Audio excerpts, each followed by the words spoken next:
Nunca olvidaré el sonido del papel de regalo rasgándose. Era lo único que se podía escuchar en toda la sala. Sin música, sin risas, solo ese crujido silencioso mientras mi hija Sara desenvolvía cuidadosamente su regalo. Sus pequeños dedos tiraban de las esquinas como si fuera lo más precioso del mundo. Y por un segundo, realmente sonrió. Esa sonrisa suave y esperanzada que tienen los niños cuando creen que la magia todavía puede ser real. Pero cuando abrió la caja, toda su expresión cambió. Primero confusión, luego un destello de algo más profundo. Dolor, quizás. Sus pequeños hombros se tensaron y me miró. La caja estaba vacía. Lo vi antes de que ella dijera una palabra. Solo un fondo de cartón. Sin papel de seda, sin juguete, ni siquiera una nota. Solo nada. Parpadeé, tratando de entender lo que estaba viendo. ¿Era un error? ¿Se había caído algo? Tal vez alguien olvidó empacarlo. Pero antes de que pudiera abrir la boca, lo escuché. Mi padre, Francisco. Soltó una risa aguda, corta y fría como un ladrido en invierno. Se recostó en su sillón, cruzó los brazos y dijo: Aquí podría haber algo bonito, niña. Si tu madre hubiera tomado las decisiones correctas. Mi corazón se hundió. Sara se quedó paralizada. Sus manos todavía estaban dentro de la caja, como si tal vez simplemente no hubiera visto el regalo todavía, como si tal vez estuviera escondido bajo la solapa o metido en la esquina. Pero no había nada. Sentí el calor subir por mi pecho. Mis manos temblaban donde descansaban en mi regazo. Quería decir algo, cualquier cosa, pero las palabras se atascaron en mi garganta como astillas. Entonces Laura, mi hermana, resopló y murmuró: Ahora son pobres, ¿verdad? Mejor que aprenda a alegrarse con una caja vacía. Esa es su realidad ahora. Mi mandíbula se apretó. Podía sentir los músculos de mi cara tensándose, el ardor detrás de mis ojos amenazando con derramarse. Me obligué a mirar a Sara. Ella no estaba llorando. Todavía no. Pero sus labios estaban apretados y su barbilla temblaba de esa manera que lo hace justo antes de que se rompe. Sus ojos, esos grandes ojos suaves, se estaban llenando de lágrimas que era demasiado orgullosa para dejar caer. Me miró de nuevo, no pidiendo ayuda, solo comprobando si debía fingir que no le dolía. Y en ese momento, me odié a mí misma. Odié haberla traído aquí, haber esperado, tal vez estúpidamente, una Navidad normal, haber pensado que mi padre podría ser diferente, haber querido que vieran a la hermosa, amable y creativa niña que era Sara y la amaran como yo lo hacía. Pero no la veían. Para ellos, ella era solo una extensión de mí, un recordatorio de mi divorcio, mi fracaso, el desastre que había hecho de mi vida, según ellos. La sala estaba en silencio absoluto, excepto por el suave zumbido de la calefacción y el tic-tac del reloj de pie detrás del sillón de Francisco. Cada segundo sonaba más fuerte que el anterior, como si estuviera contando hacia un momento para el que no estaba preparada. Sara miró la caja vacía de nuevo. Sus dedos rozaron el borde. Luego, lentamente, cerró las solapas. Sus manos temblaban ahora. Marcos, mi hermano, estaba sentado en el otro extremo del sofá, mirando su teléfono como si nada de esto estuviera sucediendo. Ni siquiera levantó la vista. Francisco se rió de nuevo, más fuerte esta vez. ¿Qué esperabas, niña? ¿Un juguete caro? Tu madre eligió la pobreza. Eligió dejar una buena vida, una casa grande, un esposo exitoso. Y ahora mira dónde están. Viviendo de cheque en cheque, cosiendo ropa ajena, vendiendo cosas en tiendas. Esa es la vida que tu madre eligió para ti. Las palabras me golpearon como puños. Cada una diseñada para cortar, para hacerme sentir pequeña, para recordarme que había fallado ante sus ojos. Laura añadió desde su esquina. Podrían haber tenido todo. Pero Isabel siempre fue dramática. Siempre exagerando. Un poco de disciplina no mata a nadie. Alejandro era un buen proveedor. Mis manos se cerraron en puños sobre mis rodillas. Quería gritar. Quería decirles que no sabían nada. Que no habían visto las noches que Sara lloraba en silencio después de que Alejandro nos gritara por nada. Que no sabían cómo era caminar sobre cáscaras de huevo en tu propia casa, temiendo el siguiente estallido. Pero Sara estaba aquí. Y yo no quería que me viera desmoronarme. No quería que supiera cuánto me dolían sus palabras, aunque probablemente ya lo sabía. Sara seguía mirando la caja. Sus labios se movieron, casi sin sonido, pero luego habló. Su voz era tranquila, apenas más que un susurro, pero atravesó la habitación como una campana. Está bien, abuelo. Yo también te traje un regalo. Y así, toda la sala cambió. Nadie habló. Nadie se rió. Sara metió la mano en el bolsillo de su abrigo y me di cuenta de que algo estaba a punto de suceder que ninguno de ellos olvidaría jamás. Me quedé completamente quieta mientras Sara metía la mano en su bolsillo.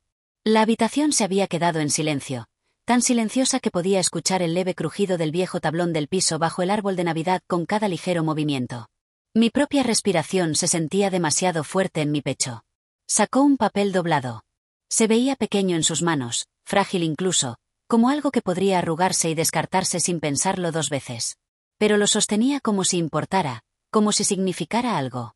Sorry. Sara, tal vez no ahora. Ella se volvió hacia mí y había algo en sus ojos que no reconocí.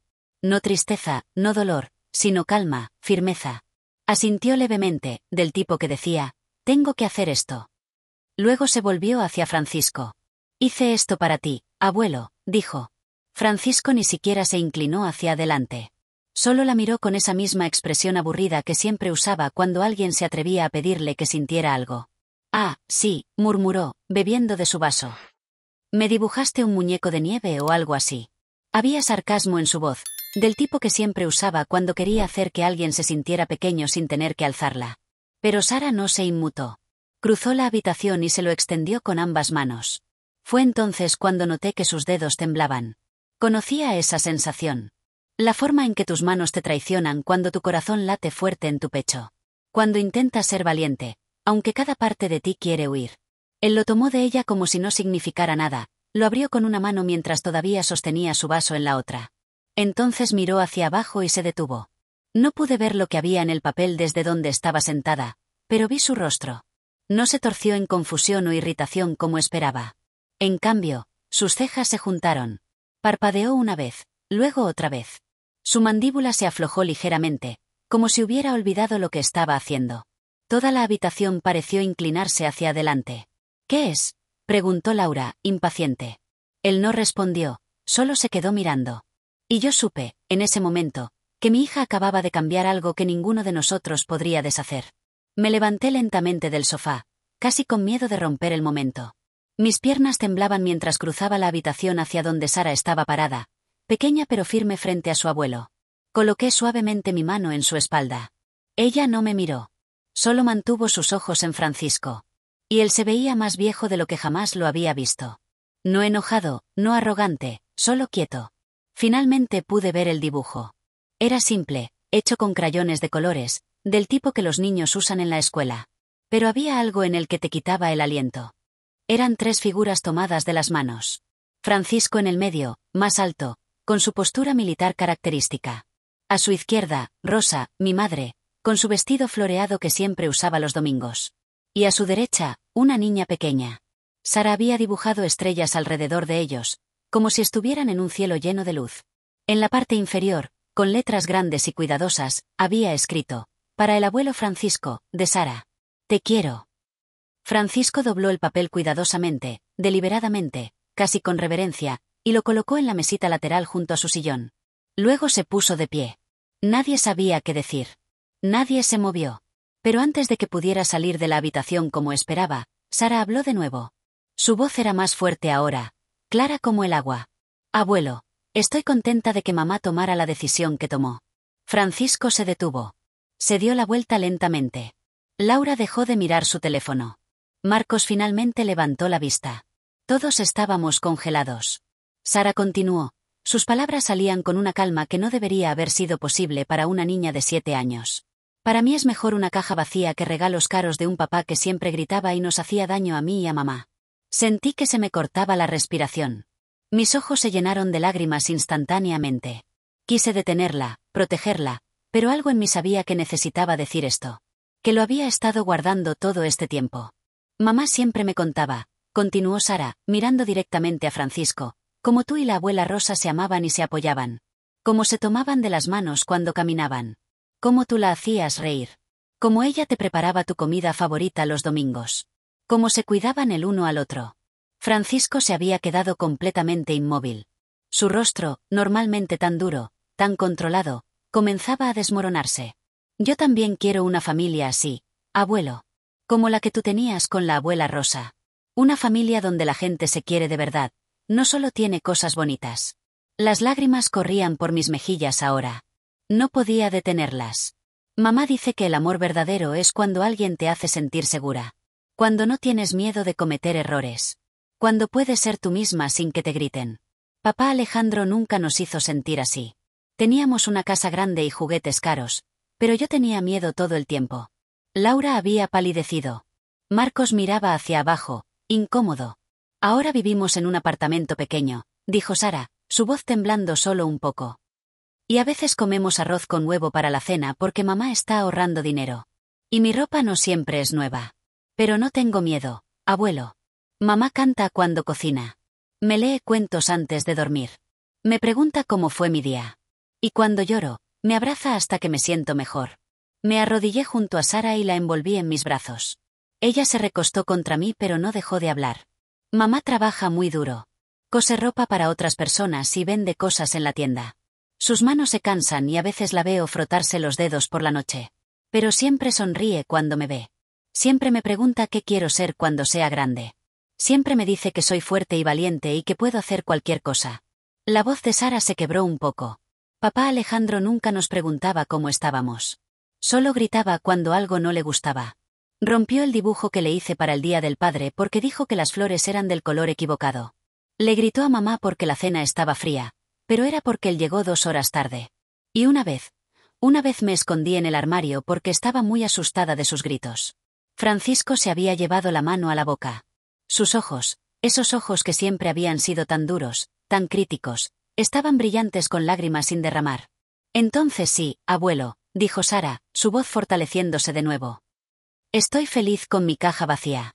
Porque mamá me enseñó que las cosas no son lo que importa. Que es mejor tener poco y ser feliz que tener mucho y vivir con miedo. Y los regalos verdaderos no vienen en cajas. Vienen en abrazos y palabras amables y sentirse segura en tu propia casa. Se limpió los ojos con el dorso de su mano. Mamá me contó que tú y la abuela Rosa no tenían mucho dinero cuando eran jóvenes. Que trabajaban mucho pero siempre se apoyaban. Que se reían juntos. Que se tomaban de las manos. Por eso te dibujé con ella, abuelo. Porque yo quiero una familia como esa. Y mamá y yo la estamos construyendo. Juntas. Hubo un largo silencio. El tipo de silencio que pesa en el aire, que te hace consciente de cada respiración, cada latido del corazón. Finalmente, Sara añadió en voz muy baja. Y los regalos, abuelo, mamá y yo los vamos a conseguir con el tiempo. Los ganaremos juntas. Pero ningún regalo va a ser tan valioso como saber que somos libres y que nos tenemos la una a la otra. Francisco no dijo nada. Simplemente recogió el dibujo de la mesa, lo sostuvo contra su pecho, y salió de la habitación. Esta vez, escuché algo que nunca había escuchado antes. El sonido de mi padre llorando al otro lado de la puerta de su habitación. Laura se había quedado callada. Su rostro era una mezcla de shock y algo que podría haber sido vergüenza. Marcos finalmente habló, su voz áspera. Yo, no sabía. Isabel, no sabíamos que era tan malo. Pero yo no podía hablar. Solo podía abrazar a mi hija, esta niña increíble, valiente y sabia que acababa de hacer algo que yo nunca había podido hacer en 30 años, decir la verdad. No había estado en casa para Navidad en más de 2 años. No desde el divorcio. No desde la vergüenza. No desde que todo lo que había estado tratando de mantener unido finalmente se rompió en pedazos. Fue Sara quien quiso venir. Me preguntó 3 semanas antes de Navidad mientras yo cosía un dobladillo en un vestido de novia para una clienta. Mamá, ¿tengo un abuelo? Esa era su manera de preguntar por qué siempre estábamos solas durante las fiestas.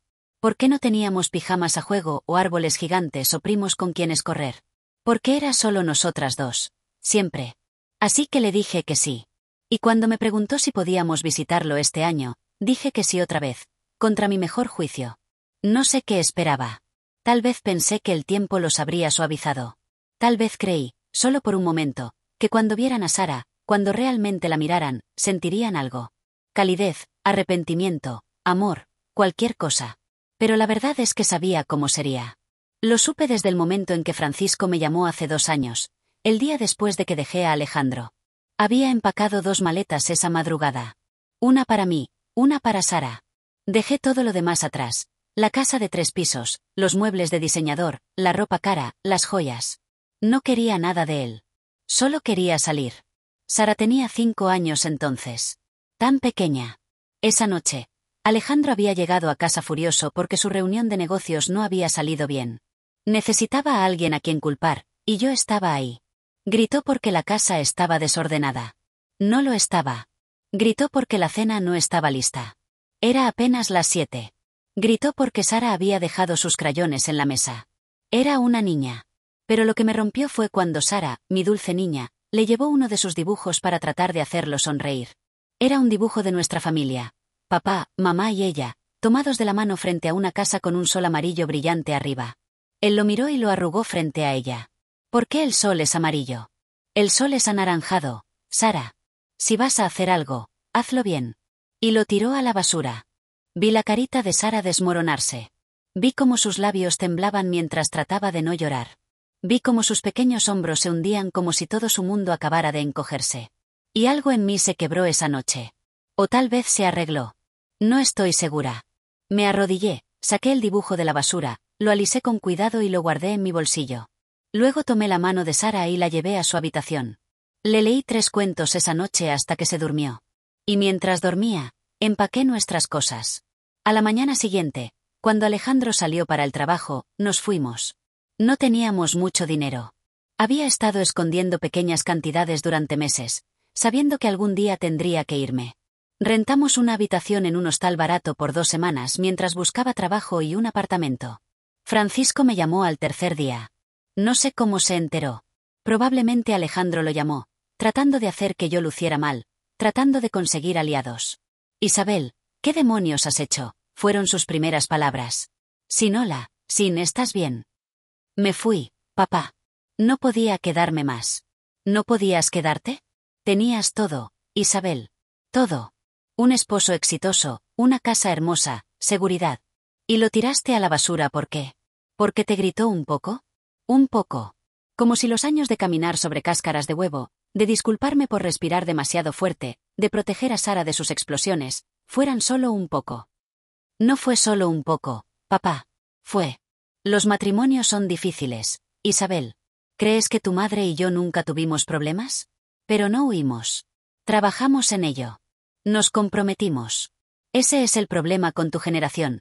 No tienen resistencia. Mis dedos se apretaron alrededor del teléfono. Él le gritaba a Sara, papá. A nuestra hija. Una niña de 5 años. Un poco de disciplina no lastima a nadie. Te criamos con mano firme y saliste bien. ¿Salí bien? Quise gritar. ¿Salí bien cuando pasé toda mi infancia tratando de ser perfecta para ganarte una sonrisa? ¿Cuando me casé con un hombre como tú porque era lo único que conocía? Pero no dije nada de eso. En lugar de eso, dije, no voy a criar a Sara así. Hubo una larga pausa. Luego, entonces no esperes ningún apoyo de nosotros. Si quieres tirar tu vida a la basura, hazlo sola. No vamos a ser parte de esto. Y colgó. No volví a hablar con él durante 2 años. Laura me envió algunos mensajes, pero todos decían lo mismo, que estaba siendo dramática, que estaba arruinando la vida de Sara, que Alejandro era un buen hombre que proveía bien. Ninguno de ellos preguntó cómo estábamos. Ninguno preguntó si estábamos seguras. Ninguno preguntó si teníamos suficiente comida o un lugar cálido para dormir. Y honestamente, al principio no lo teníamos. Los primeros meses fueron brutales. Trabajaba en 2 lugares, en una tienda de ropa durante el día y limpiando oficinas por las noches. Sara iba a una guardería barata que olía a humedad y tenía juguetes rotos, pero las maestras eran amables y ella estaba segura. Por las noches, yo cosía. Había aprendido de mi madre, de Rosa, quien hacía los vestidos más hermosos. Comencé a tomar trabajos pequeños, arreglos, dobladillos, remiendos. Poco a poco, conseguí más clientes. Alguien me recomendó con alguien más, y luego con alguien más. Después de 6 meses, pude dejar el trabajo de limpieza. Después de 1 año, pudimos mudarnos a un apartamento mejor.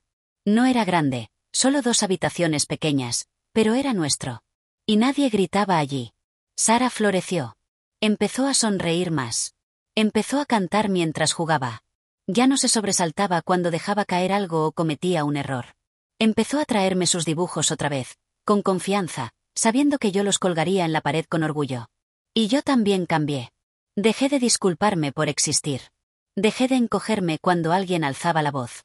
Empecé a recordar quién era yo antes de Alejandro, antes de convertirme en alguien pequeña y silenciosa. Pero Sara seguía preguntando por la familia. No recordaba mucho de Francisco o Laura o Marcos, pero sabía que existían. Y parte de mí se sentía culpable por mantenerla alejada de ellos. Entonces, cuando preguntó si podíamos visitarlos esta Navidad, dije que sí. Porque pensé, tal vez estúpidamente, que habían cambiado. Que cuando vieran a Sara, a esta niña hermosa y brillante que habíamos construido juntas desde las cenizas, la amarían. Pero no habían cambiado. Y la caja vacía, ese regalo cruel, fue su manera de decirme que nunca lo harían. Hasta que Sara les mostró quiénes éramos realmente. Hasta que les recordó que el amor no se compra. Que la dignidad vale más que la comodidad. Que ser valiente a veces significa elegir el camino más difícil porque es el correcto. Mi niña de 7 años les enseñó lo que yo nunca pude. Que las decisiones más difíciles a menudo son las más importantes. Y que a veces, una caja vacía puede contener más verdad que 1000 regalos envueltos en mentiras. No vi a mi padre por el resto del día. No regresó a la sala, no vino a cenar. La cena fue incómoda y silenciosa. Laura apenas tocó su comida. Marcos intentó hacer conversación sobre el clima, pero sus palabras se desvanecían en el aire pesado. Sara jugó tranquilamente con la cinta de uno de los pequeños regalos que Marcos le había dado después de todo, un libro de colorear y una caja de crayones. Fue un gesto tardío, incómodo, pero apreciado. Ella me ayudó a doblar los trozos de papel de regalo como si fuera cualquier otra noche, pero podía ver que su mente estaba en otro lugar. De vez en cuando, sus ojos vagaban hacia el pasillo donde Francisco había desaparecido, como si estuviera esperando algo. Pero no pasó nada. No ese día. Nos fuimos temprano a la mañana siguiente. Le dije a todos que teníamos planes en la ciudad, pero la verdad era que no podía soportar pasar otro segundo fingiendo. Laura ni siquiera se levantó para despedirse. Sin mencionar lo que había pasado. Nadie preguntó cómo estaba Sara, y eso de alguna manera dolió aún más. El viaje a casa fue silencioso.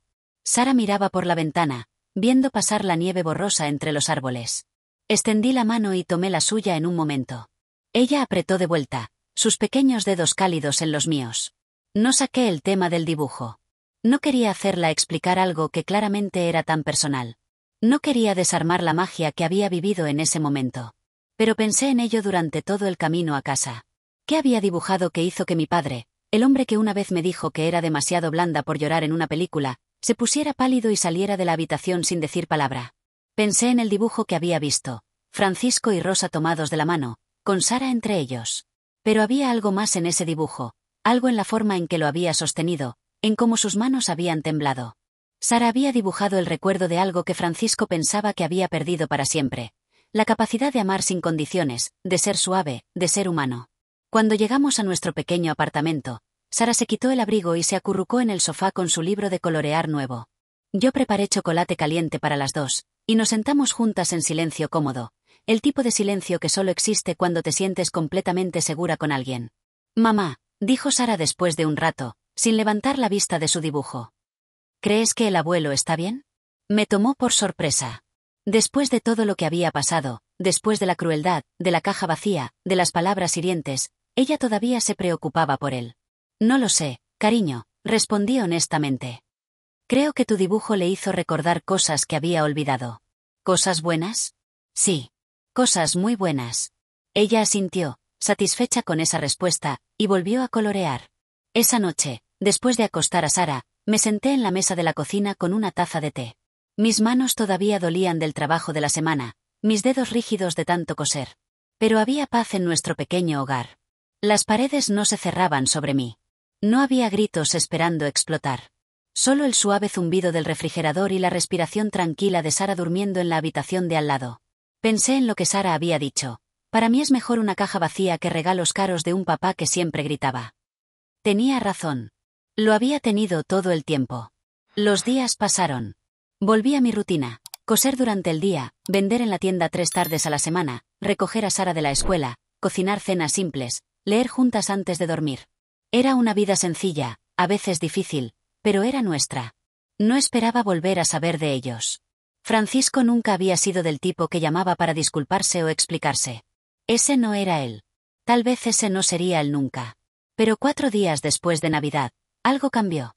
Llegué a casa del trabajo y encontré una pequeña caja sin marcar en nuestro porche. No había dirección de remitente, solo el nombre de Sara escrito con letras de molde cuidadosas en la parte superior. Sara, la llamé. Hay algo para ti. Ella salió corriendo de su habitación, sus calcetines resbalando un poco en el piso de madera. Tomó la caja con cuidado, sosteniéndola como si pudiera romperse. ¿Quién la envió?, preguntó. No lo sé. Ábrela. Lo hizo lentamente, como si no estuviera segura de si era seguro tener esperanza. Dentro había una pequeña caja de música, antigua, de madera tallada a mano con pequeñas rosas pintadas alrededor de la tapa. Sara la abrió con cuidado y giró la manivela. La melodía que salió era suave y dulce, Somewhere Over the Rainbow. Sus ojos se iluminaron. «Es hermosa», susurró. Entonces vio la nota. Era solo una línea, escrita con una caligrafía temblorosa y poco familiar. «Para la niña más valiente que conozco. Gracias por recordármela». No había firma. Pero no la necesitábamos. Sara apretó la caja contra su pecho como si estuviera hecha de oro.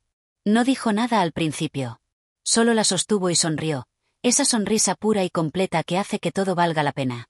Me senté junto a ella en el piso y finalmente pregunté. «Sara, ¿qué le dijiste exactamente al abuelo en tu dibujo?» Ella me miró, sus ojos grandes y honestos. Le dije que esperaba que volviera a sonreír algún día. Porque mamá siempre me cuenta cómo la abuela Rosa lo hacía reír. Cómo era diferente cuando ella estaba viva. Más suave. Más feliz. Mi garganta se apretó. No podía hablar. No podía, porque esa era la verdad. Ese era el hombre que había olvidado que existía. El hombre que una vez sonrió, una vez rió, antes de que el dolor lo endureciera, antes de que los años lo volvieran cruel. Sara vio a través de todo eso y le dio un pedazo de algo que pensó que había perdido para siempre. No lástima, no culpa. Esperanza. No trató de arreglarlo. Solo le recordó que alguna vez fue alguien que valía la pena recordar. Y a cambio, él le había dado algo también. Tal vez no amor completo, tal vez no perdón. Pero un comienzo. Y a veces, eso es suficiente. La caja de música ahora descansa en la mesita de noche de Sara. Cada noche antes de dormir, le da cuerda. A veces solo le gusta sostenerla, sentir su peso en sus manos, saber que está ahí. Es un ritual ahora. Después del cuento antes de dormir, Sara gira la manivela lentamente. Las primeras notas de Somewhere Over the Rainbow llenan su pequeña habitación, suaves y melancólicas. Sara no ha dicho mucho sobre ese día desde entonces. Pero de vez en cuando, menciona a la abuela Rosa, alguien a quien nunca conoció, pero de quien habla como si todavía estuviera aquí. «Mamá», me dijo una noche, «¿crees que la abuela Rosa estaría orgullosa de nosotras?» «Sí, cariño. Creo que estaría muy orgullosa. Especialmente de ti». Ella sonrió y cerró los ojos. Francisco nunca llamó. No al principio. No hubo lo siento inmediato. Ese no es quién es él. Pero una semana después de que llegó la caja de música, recibí una carta. Llegó en un sobre blanco simple, sin remitente. Reconocí la letra de inmediato. Era la misma escritura temblorosa de la nota para Sara, pero más controlada, como si cada línea le costara algo. Me senté en la mesa de la cocina. Mis manos temblaban mientras abría el sobre. Sara estaba en la escuela. La casa estaba en silencio. Dentro había una sola hoja de papel. Isabel. Me equivoqué contigo. Sara es una buena niña. Espero que estés bien. La extraño todos los días. Rosa te habría estado orgullosa. Francisco. Leí esas palabras una y otra vez. Cada una se sentía como un peso siendo levantado de mi pecho, pero también como una herida siendo tocada por primera vez.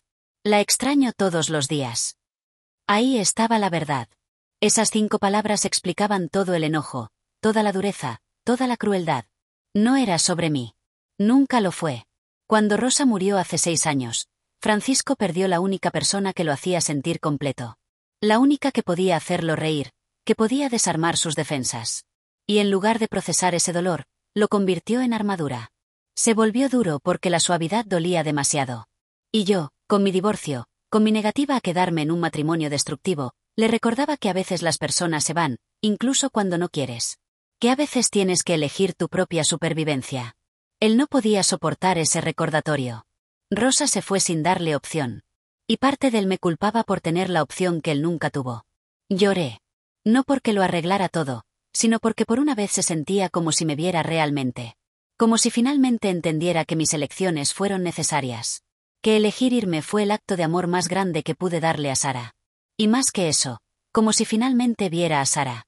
Que ella es especial, que tiene esta forma de mostrarle a la gente su propia calidez olvidada, incluso cuando no la merecen. Lo cambió a él. No completamente, pero lo suficiente para que recordara que todavía era humano debajo de toda esa armadura. Guardé la carta junto con el dibujo arrugado que Sara le había hecho a Alejandro, el que él había tirado a la basura. Los guardo juntos como recordatorios, uno de por qué me fui, otro de por qué valió la pena. 2 semanas después, mi teléfono sonó. Era Francisco. Mis manos se congelaron. Sara hacía su tarea en la mesa. Respiré profundo y contesté. ¿Hola? Isabel. Su voz sonaba diferente. Más suave. Más humana. ¿Es buen momento? Sí. ¿Cómo está Sara? Está bien. Le encanta la caja de música. La toca todas las noches. Silencio. Luego. Rosa la hizo. La talló cuando estábamos recién casados. Le tomó meses. Era su canción favorita. Solía cantarla mientras trabajaba en el jardín. Mi garganta se cerró. Sara se parece a ella, continuó. No físicamente. Pero en la forma en que ve a las personas. Rosa siempre podía ver lo mejor en mí, incluso cuando yo no podía verlo.